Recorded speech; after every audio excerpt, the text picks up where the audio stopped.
Well, greetings. I have this mess of a thing on my bench because Dyson. Yeah, more suction. Never lose a suction ever. Best vacuum. Anyways, it's a DC33. The last of the clutched, rubber belt mechanically clutched Dysons. And I tore the whole thing apart and washed it to the best of my ability. Because it's a Dyson came in absolutely nasty. So we are going to put it back together again. And this is not something that's probably going to be fixable.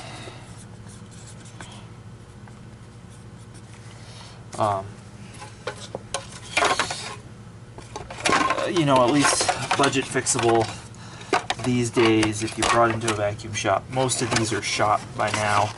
But it's an interesting machine and has kind of an interesting place in Dyson's history. Dyson made, the same time this was out,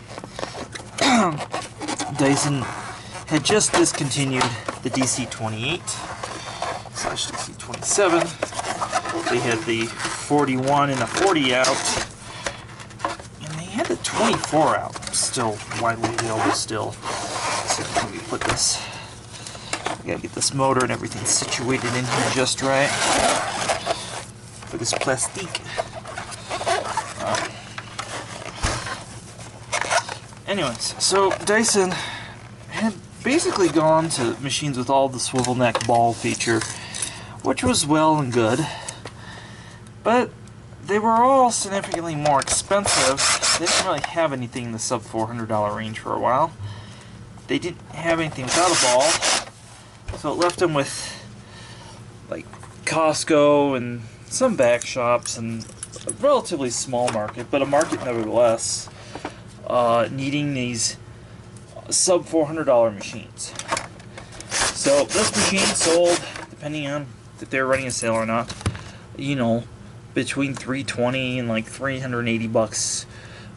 I would say was the average street price of this machine. So that's a good market to be in. Screwdriver's not going to be long enough for that. And that was the right price for this machine. I mean, the original DC07, some of those sold for way too much money, and the same with the 14. So that's more or less maybe the price this should be in. I mean, it still has a lot of characteristics of a $100 machine. So we're going to put this thing back together, but that's kind of where it fit in, and it's a relatively short run of about 2 or 3 years. You know, it wasn't the worst machine they ever made, but it wasn't special until they really just fully discontinued the ball, and that was the thing that a lot of people disliked, and it's the reason why Cibo still makes the X7 and the X4 in this country right now. And a lot of other companies have not gone to swivel necks because they are a little bit more complicated to make for some form factors, especially in an upright. Canister, they're incredibly simple to make. So we've got to tuck in that wire in. But an upright, especially a bagless upright, where you already have some complicated shit going on. See, apparently cursing is bad for YouTube ratings, so I try not to do it, but it's hard to work with this kind of thing and not curse.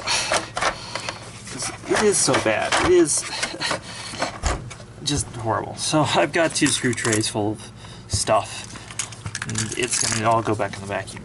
And these C-clips where it holds the cleaner head on the side.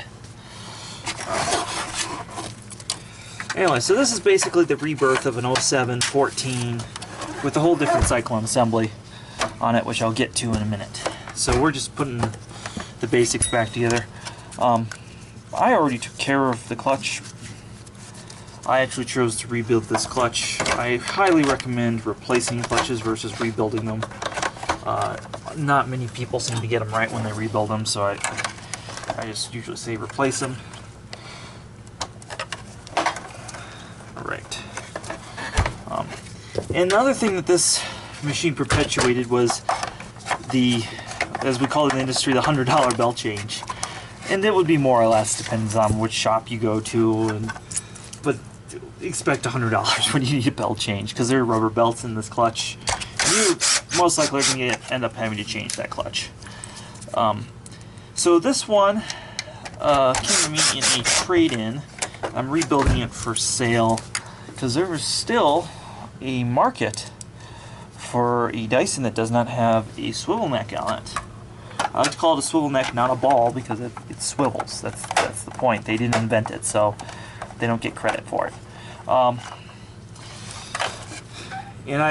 the price that people will pay for this machine is absurd. So it's still relevant today. I don't encourage people to pay those prices, but that is the price of what the market wants. Alright.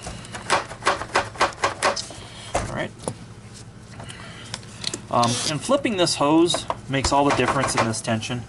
Once in its lifetime you can flip the hose before you change it. Just kind of a little pro tip there. And as always, please subscribe and thumbs up our videos. Alright. So, got a little bit of stuff to clean up. Alright. So, if you're not, maybe bring you guys a little closer, let you see a little bit more what's going on here. So there's a couple things going on. You have this extra suction channel for big debris, not unlike a Hoover wind tunnel. You have this extra plastic thing. And why this is molded unevenly, I would really like to know. If you know, definitely comment below in the comment section. But the molding of these have never really made a whole lot of sense. The debris thing kind of never really made a lot of sense, but really this extra piece of plastic here. And I know this is where the stock clutch tool would sit, but still, it's like, why is it there? Yeah, so your $100 belt change. Let's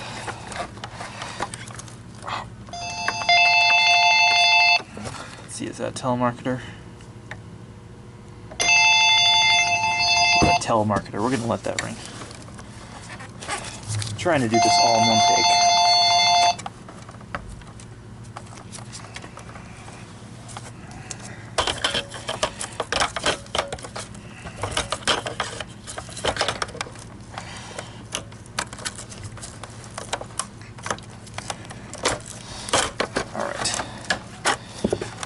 So, you get this clutch in, this thing.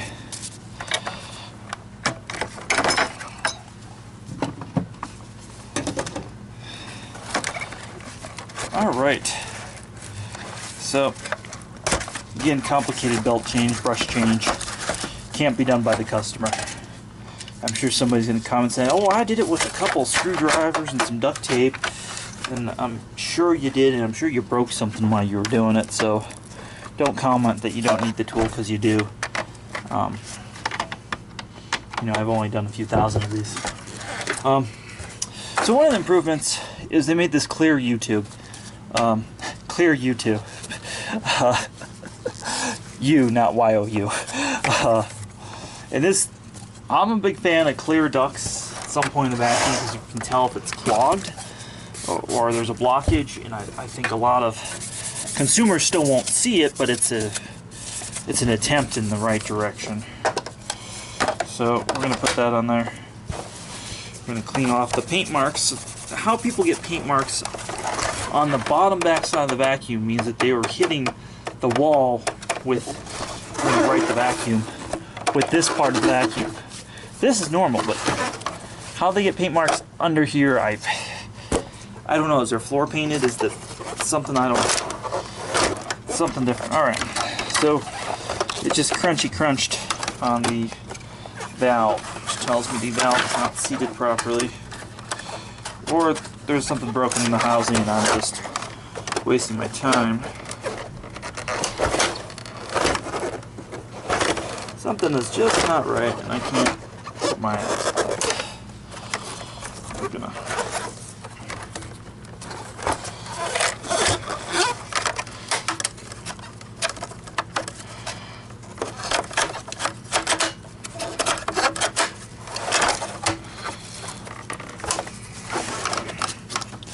So, give you an idea what this valve does. Why I'm being stupid trying to figure this out. So this switches with this pipe on here. So it causes this to basically go back and forth between the tools and the floor suction.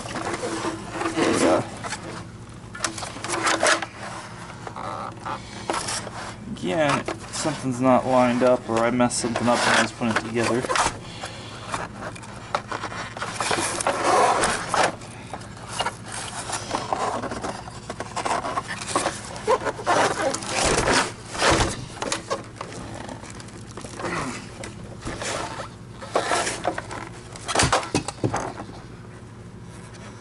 It's unusual. Let's make sure all the screws are in and torqued. It is. Let's see what's going on under the hose.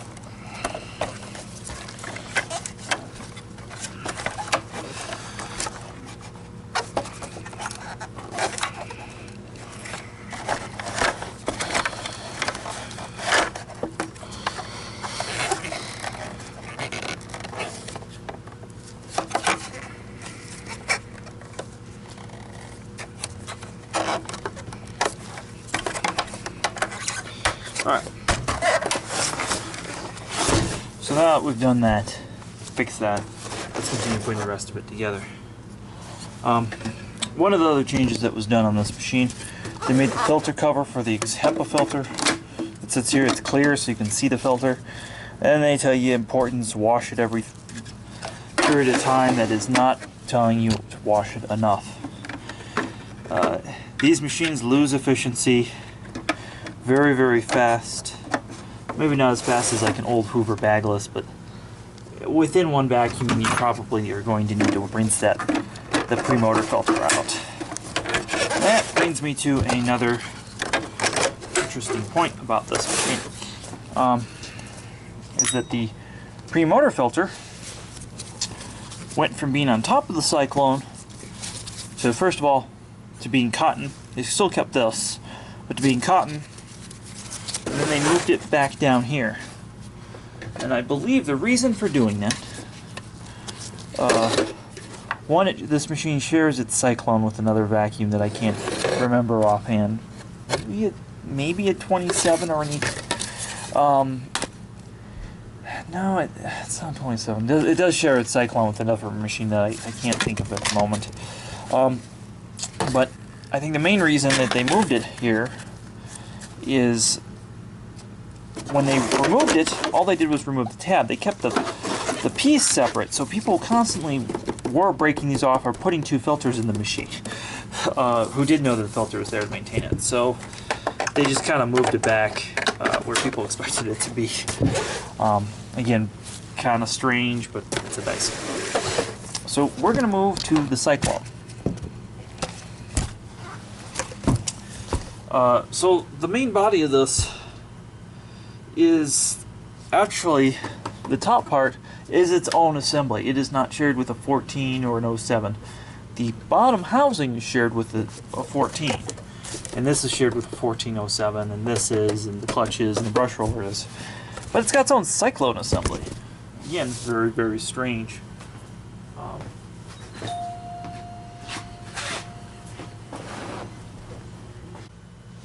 Okay, we're going to finish putting together this DC33. I lost this piece and had to make a continuization. It was sitting on a different vacuum for some reason.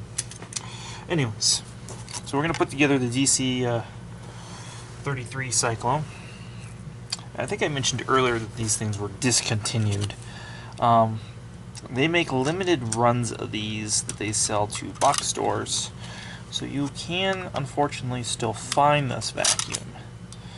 I say unfortunate because the price that I see them going for, why it's a reasonable price, that person is going to throw it away in about 2 years when they decide that the Cyclone and is full of gunk and the clutch has stopped working, because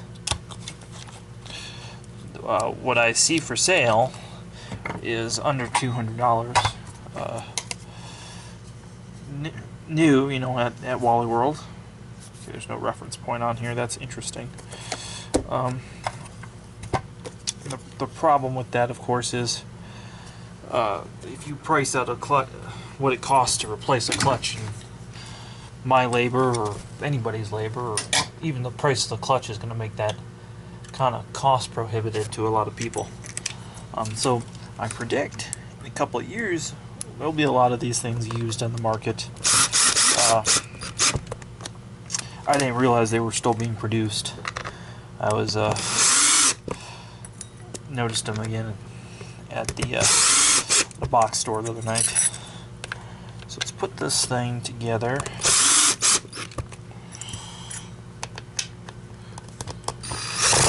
guess it's not on Dyson's website officially either. It's kind of what throws you off. It's on Walmart's website, but not Dyson.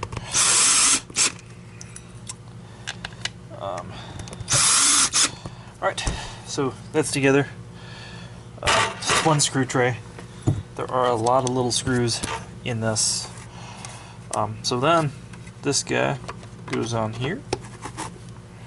And just for the record, these slots up here really don't do much. They're there mostly for show.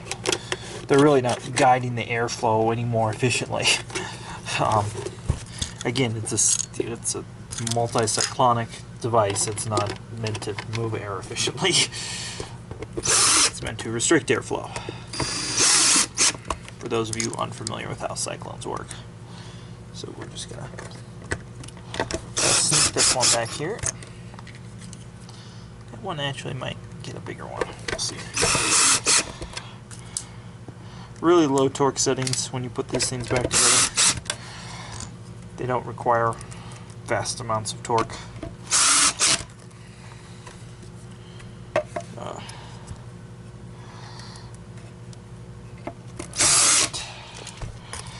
So there's that.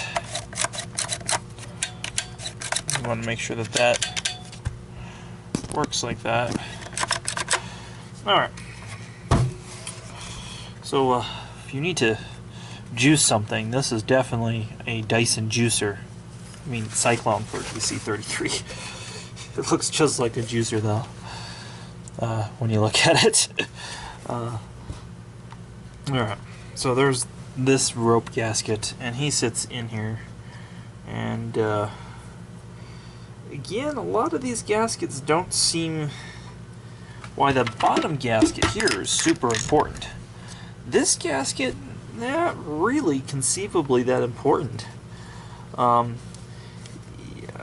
almost wonder if some of these gaskets are there more just to take up rattle and play of manufacturing tolerances on some of the stuff, since they're snapped together. Alright, let's try and get this thing in.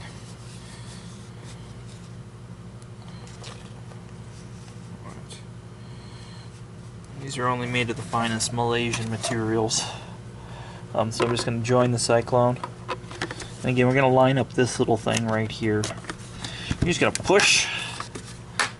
It's all just going to come together. It's like 5 or 6 of these little things just snap together. Alright. On to our last little bit.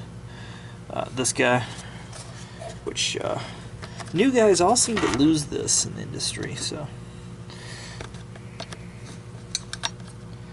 let's see how this one sits in. Sorry.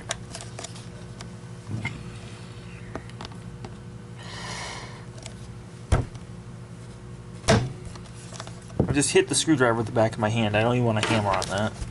And there's that lock. Next, we're going to open the Cyclone. And you can see it's pretty foggy. You can buff these if you really hate yourself, I guess, and don't want to really go all out. again, this is not something worth going all out with. Alright. So just a little bit of furniture polish is going to do. Of course, a little bit of furniture polish. Also on the bottom, on the gaskets. Make sure the gaskets are nice and fresh. In like 20 years, these things are going to be super desirable, I'm sure, by collectors. But, alright. So we're going to put that together. And that just locks in there. It looks alright. It's still not great. So what we're going to do, we're going to clean it up on the outside. A little bit of water. I mean, Tide Pods. I mean, alcohol. I mean, mineral spirits. Whatever I have in there.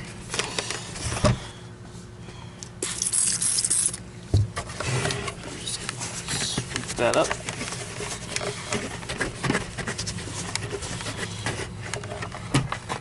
That looks a lot better. Alright, now on to the last finishing touches of the machine. I'm going to put this cover on, and this is going to line up with one of the two dots here, and in this case it's that one. I'm just going to give it a little bit of a love tap.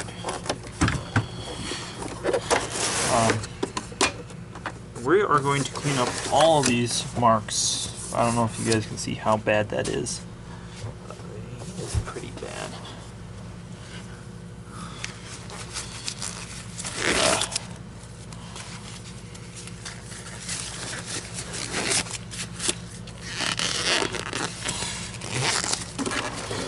Set it on the side real quick, and we're going to clean up as much of this as I can.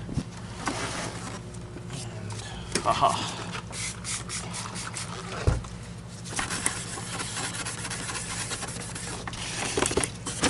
And Dysons clean up very fast, very easily. When they're all scuffed up, this plastic, whatever it is, it just melts right out of this plastic.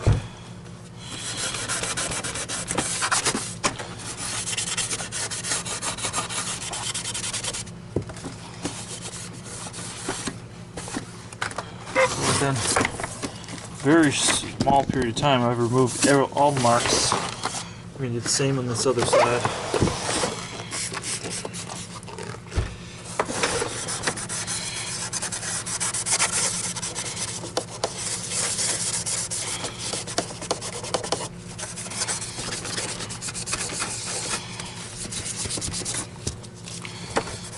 Again, everything here is washed already.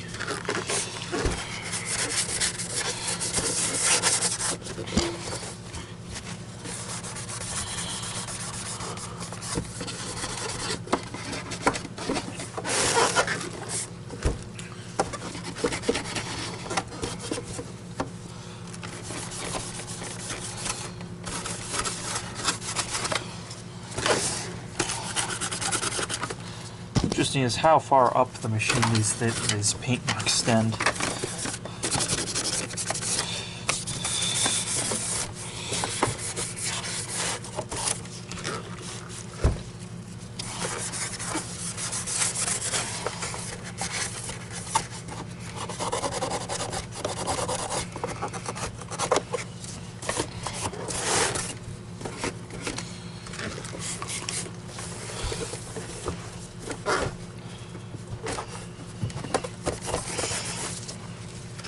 So if you look right now, this is still very white in some sections.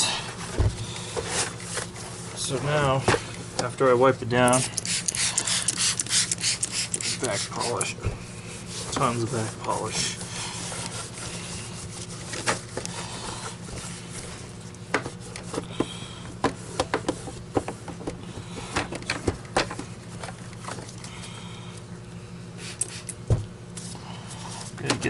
Get the gaskets.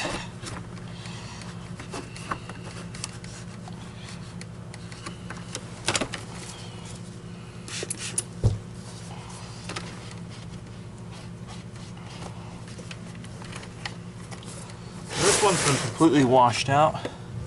So now we have one other thing.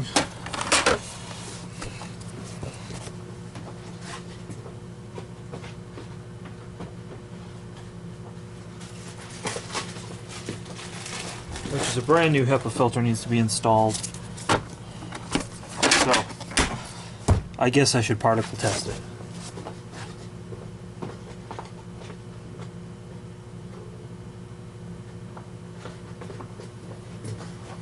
So we're going to particle test it as well, because I'm curious what it does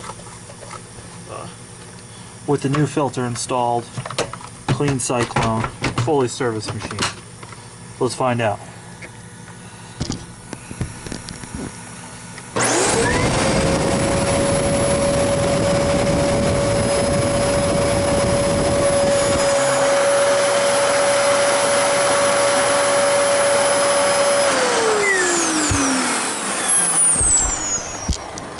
What's in the room now? So honestly, that was worse than the last one I tested, even though this machine's super clean now. And it shows the inconsistencies of Dyson and the shapes and sizes of all these things. And again, that was the right filter I just put in there. That's a genuine with a gasket, and there's a gasket here. That gasket's intact and everything. That's just the way it is with these older Dysons. So as always, please like, subscribe, thumbs up. We're almost to our subscriber level, so definitely subscribe and tell your friends to subscribe.